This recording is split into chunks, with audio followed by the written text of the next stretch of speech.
আমাদের নেতৃস্থানীয় ব্যক্তিদের কাছ থেকে অনেক সুন্দর উপদেশ আপনারা শ্রবণ করেছেন। আমি আশা করব এই সমস্ত উপদেশগুলি আপনাদের জীবনে পাথেয় হয়ে উঠবে, আপনারা আমাদের সঙ্গে যুক্ত হয় আরও আপনাদের সঙ্গে আমাদের সম্পর্ককে আরও ঘনিষ্ঠ করে গড়ে তুলব। এভাবে ভালোবাসার মধ্যে আমার জীবনকে আর আনন্দ আর সুখময় করে গড়ে তুলব। সবাইকে অশেষ ধন্যবাদ, আন্তরিক কৃতজ্ঞতা জানিয়ে আমি আমার বক্তব্য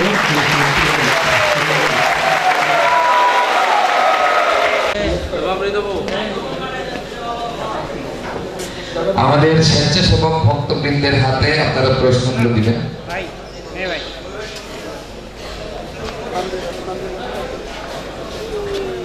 লিখে দিবেন এবং আমরা আপনাদেরকে যে ফিডব্যাক ফর্ম দিয়েছি আপনারা যারা এখনো পূরণ করেননি দয়া করে পূরণ করে নেবেন।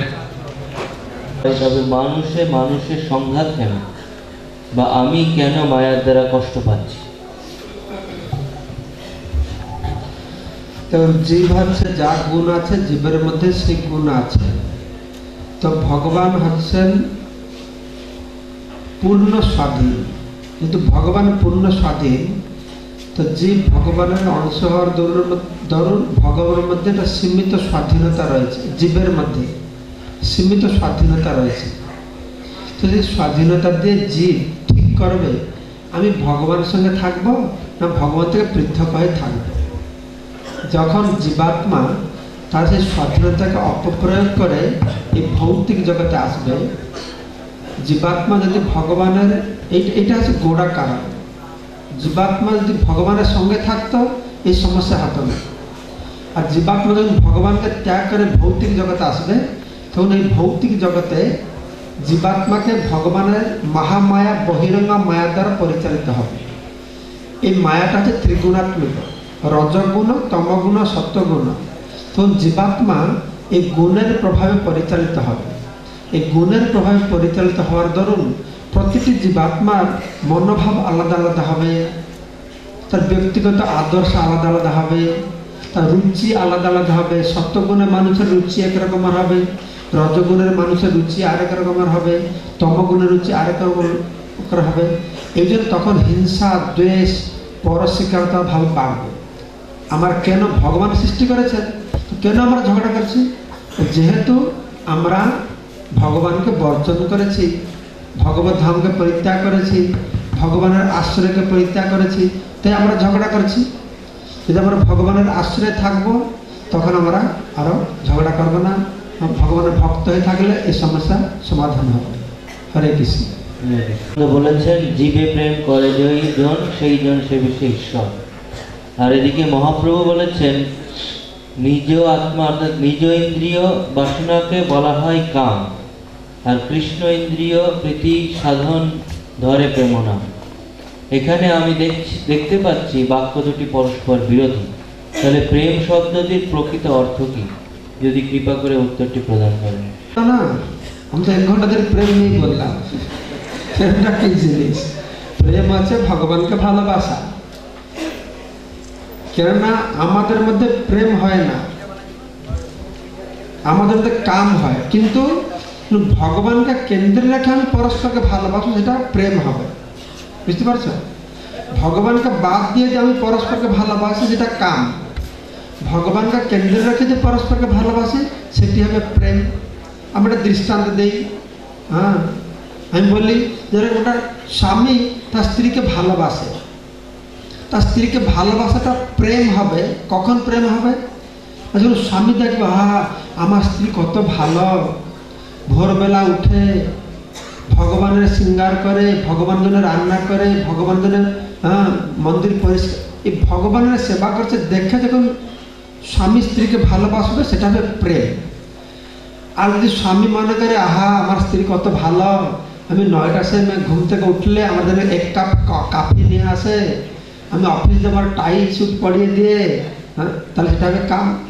এই উদ্দেশ্যে বলা আছে। আর বিবেকানন্দ যে বলেছেন জীবে প্রেম করে যেই জন, সেটা অর্থ বুঝতে হবে। জীবের প্রেমটা কি?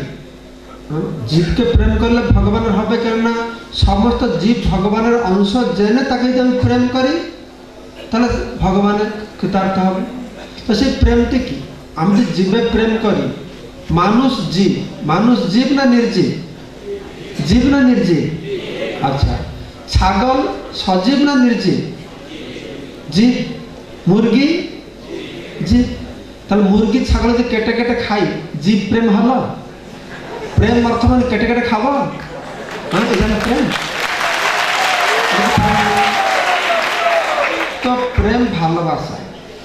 তো আমি জীবকে প্রেম করি, তাহলে আমি আপনাকে একটা এরকম জিনিস দিব, আপনার নিত্য কল্যাণ হবে। আমরা সবাইকে ভালোবাসি। জীবের প্রতি প্রেম মানে কি? আমরা যে অনাদিকাল থেকে জন্ম মৃত্যু জরাবাজি চক্রতে ঘুরছি, তার থেকে যে আমাকে রক্ষা করবে সে আমাকে প্রেম, সেটাই আসল প্রেম, সেটা আসল ভালোবাসা। কিন্তু আমরা এটা না বুঝতে পারি প্রেম মানে কি, যে আমাকে সিগারেট খেলো, ও তোমার সঙ্গে আমার ভালোবাসা।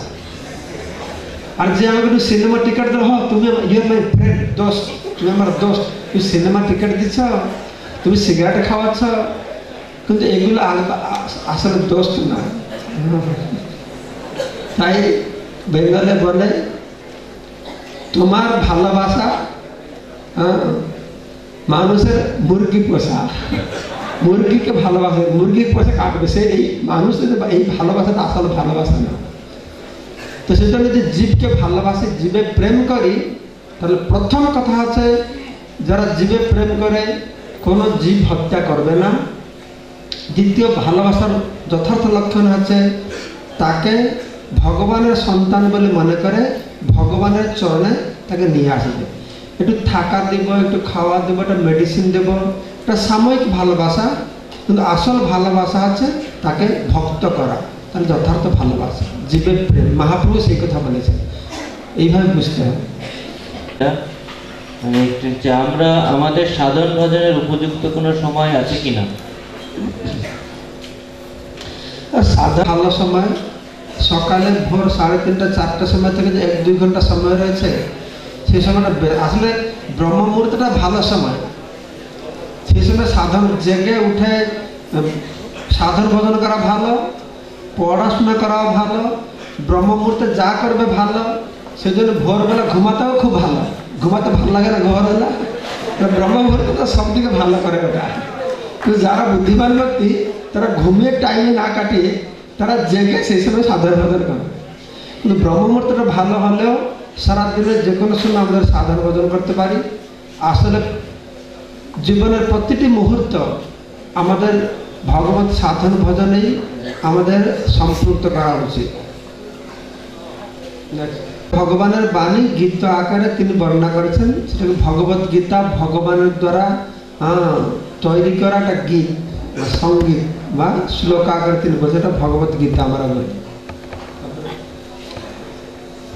আমরা ভগবানের নাম করি দেহের জন্য নাকি আত্মার জন্য? আমাদের ভগবানের নাম কি দেহকে সুস্থ করতে পারে? দেহ অসুস্থ হলে? দেখুন, আমাদের দেহ, মন, বুদ্ধি আর আত্মা ডিফারেন্ট লেভেল আছে। আমাদের যদি 100 টাকা থাকে তাহলে 10 টাকার অভাব নেই। ঠিক সেরকম যদি ভগবানের নাম করি, দেহেরও কল্যাণ হবে, মনেরও কল্যাণ হবে, বুদ্ধিও ভালো হবে, আর আত্মারও ভালো হবে। সে হরিনাম করলে সর্বকল্যাণ আমাদের হবে। কিভাবে আমরা মনকে নিয়ন্ত্রণ করে কাজে লাগাতে পারবো? মনকে নিয়ন্ত্রণ করবো কিভাবে? আর মনকে নিয়ন্ত্রণ করলে মন্ত্র, মন্ত্র মানে মনকে ত্রাণ, এই মহামন্ত্র জপ করলে মন নিয়ন্ত্রণ হবে। তাই সেটা মহামন্ত্র। আসলে অনেক প্রশ্ন এসছে এখানে, শতাধিক প্রশ্ন। আজকে সারা রাত লাগবে। কারা কারা থাকবেন সারা রাত? অনেক কম। মধ্যেই আমরা এই অনুষ্ঠান শেষ করবো। আপনারা ধৈর্য ধরে এতক্ষণ ধরে আমাদের সাথে ছিলেন, আরো কিছুক্ষণ থাকার জন্য বিনম্র অনুরোধ জানাচ্ছি। এ পর্যায়ে শিরোমণি কেশব প্রভুকে, মামতি প্রভুর কাছে এবং যারা এসেছিলেন অতিথি তাদের কাছে শ্রীমদ্ ভগবত। তো এই ভগবত গীতা আমরা সবাই জানি, হয়তো মুখে মুখে বলেও দেই, আমরা দেই, কিন্তু আমরা কি সকলেই ভগবত গীতা পড়ি? অনেস্টলি বলবেন। অন্যান্য ধর্মের লোক যেমন তাদের ধর্মীয় গ্রন্থগুলো পড়ে আমরা কি গর্বের সাথে বা কনফিডেন্টলি বলতে পারি যে আমি আমার ধর্মীয় গ্রন্থ শ্রীমদ্ ভগবদ গীতা পড়ি? হরিবল মানে সবাই পড়ি।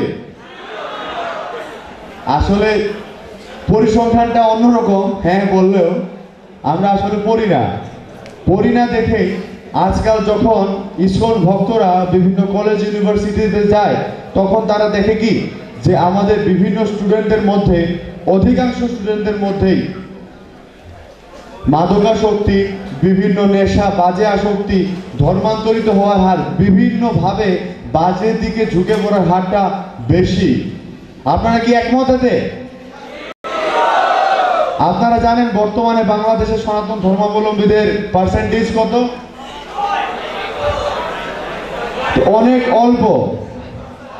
আমি মুখে নাই বললাম, আপনারা প্রত্যেকে জানেন, ভেরিয়েশন করে, বাট এটা সত্য যে আমাদের কি একমাত্র কারণ হচ্ছে আমরা আমাদের ধর্ম, আমরা পরমাত্মা, মহারাজ কিছুক্ষণ আগে বললেন যে আমরা আমাদের সম্পর্ক ভুলে গিয়েছি, তাই আমরা আজকে এই অবস্থায় আমরা দুঃখ পাচ্ছি। মূলত যে যার সঙ্গে সম্পৃক্ত হওয়ার প্রয়োজন সেই প্রয়োজনীয়তাই আমরা ভুলে গেছি, তাই আজকে আমাদের এই দুর্গতি। আর এই সংকটকালীন মুহূর্তে একমাত্র শ্রীমদ্ ভগবদ গীতাই পারে আমাদের সহায়তা করতে, এই সংকট থেকে উত্তোলন করতে।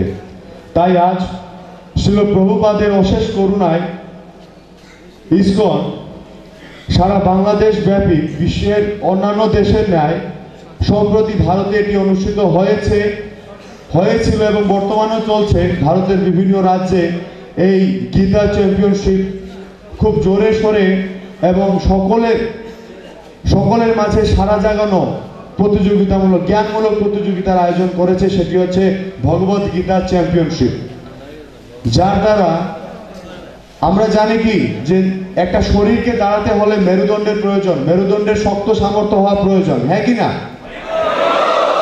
আর এই যে কোনো দেশ, যে কোনো জাতি বা যে কোনো অবস্থা বলেন, যুবকরাই হচ্ছে সমাজের মেরুদণ্ড, হ্যাঁ কি না?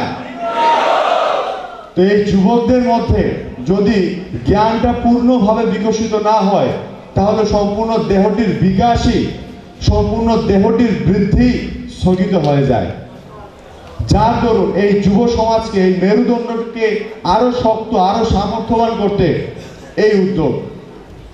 তো এখন আমরা দীর্ঘায়িত করব না, এখন আমরা সরাসরি চলে যাব ভগবদ গীতা চ্যাম্পিয়নশিপের প্রমোশনাল ভিডিওতে, যেখানে আপনারা বুঝতে পারবেন বর্তমান সমাজের অবস্থা কি। এত কিছু পাওয়ার পরও, এত উন্নত, এত আভিজাত্যের মধ্যে থাকা সত্ত্বেও আমাদের কোথায় সমস্যা এবং এই সমস্যা নিরসনে ভগবদ গীতা কি ধরনের ভূমিকা পালন করতে পারে, এরকম একটি ভিডিও দেখব এবং এরপরে সংক্ষিপ্ত আকারে জেনে নিব আমাদের এই ভগবদ গীতা চ্যাম্পিয়নশিপের নিয়মাবলী। তো এখন আপনাদের সামনে পরিবেশিত হতে যাচ্ছে ভগবদ গীতা চ্যাম্পিয়নশিপের প্রমোশনাল ভিডিও। তার আগে জোরে করতালি।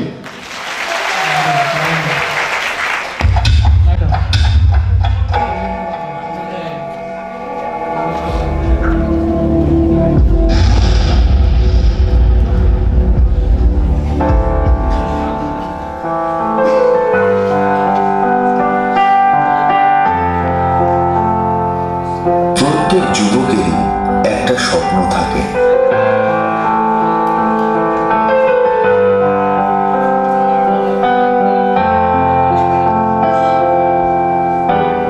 প্রত্যেক পিতামাতার তাদের সন্তানদেরকে নিয়ে থাকে প্রত্যাশা, প্রত্যেক দেশেরও ভবিষ্যৎ প্রজন্মকে নিয়ে থাকে অনেক আশা।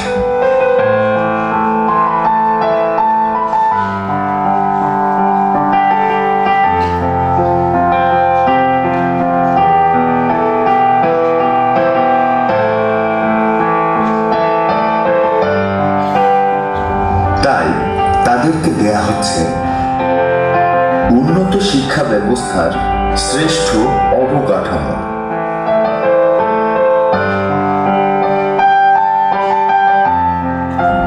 শ্রেষ্ঠ সুবিধা,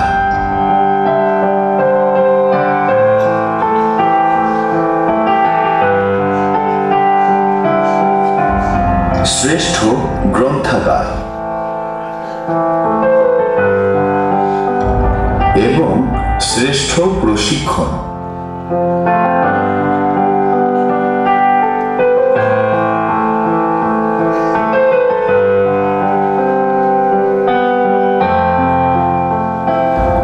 সব মিলিয়ে শ্রেষ্ঠত্বের মাপকাঠিতে পরিপূর্ণ সমস্ত কিছুই তাদেরকে দেয়া হচ্ছে, যাতে তারা নিজেদেরকে করতে পারে সমৃদ্ধ এবং দেশের ভবিষ্যৎকে করতে পারে উজ্জ্বল। কিন্তু পরিসংখ্যান বলছে উঠতি বয়সের যুবকদের মধ্যে শতকরা 43 জন তামাকদ্রব্য এবং 73 জন ধূমপানে অভ্যস্ত। 13 বছর বয়স থেকেই শিশু কিশোরদের মধ্যে মদ্যপানের প্রবণতা পরিলক্ষিত হচ্ছে। শতকরা 66 জনের অধিক স্কুল পড়ুয়া এবং 87 জনের অধিক কলেজ বিশ্ববিদ্যালয়ের শিক্ষার্থীরা নিয়মিতভাবে মাদক গ্রহণ করছে।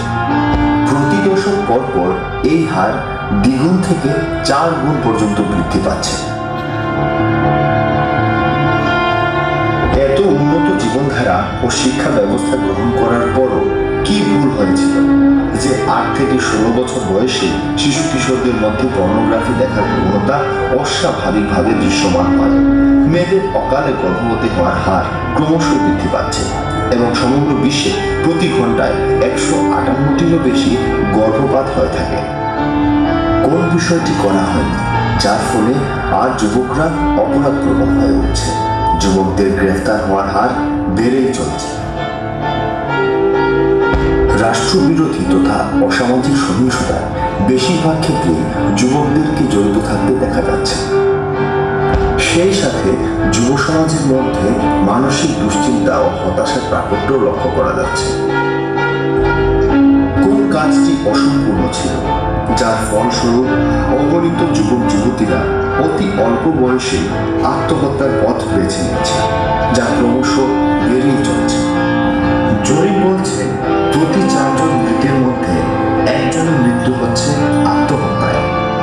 কিসের অভাব ছিল যার ফলে যুব সমাজ আজ বিপর্যস্ত? অভাব ছিল নৈতিকতা, মূল্যবোধ, আদর্শ ও চরিত্র গঠনের শিক্ষার।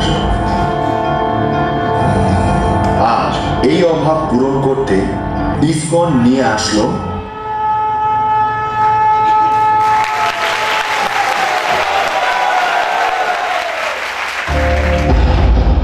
গীতা চ্যাম্পিয়নশিপ।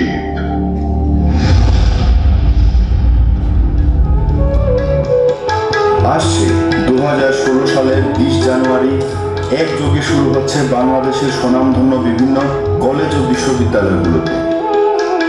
কেন এই ভগবদ গীতা চ্যাম্পিয়নশিপ? কারণ ভগবদ গীতা সমাদৃত হয়েছে বিশ্ববিখ্যাত বৈজ্ঞানিকদের দ্বারা, যেমন আলবার্ট আইনস্টাইন, নিকোলা টেসলা এবং রামানুজন প্রমুখ। বিশ্বের নেতৃত্বস্থানীয় ব্যক্তিদের দ্বারা, যেমন রাল্ফ ওয়াল্ডো এমারসন, হেনরি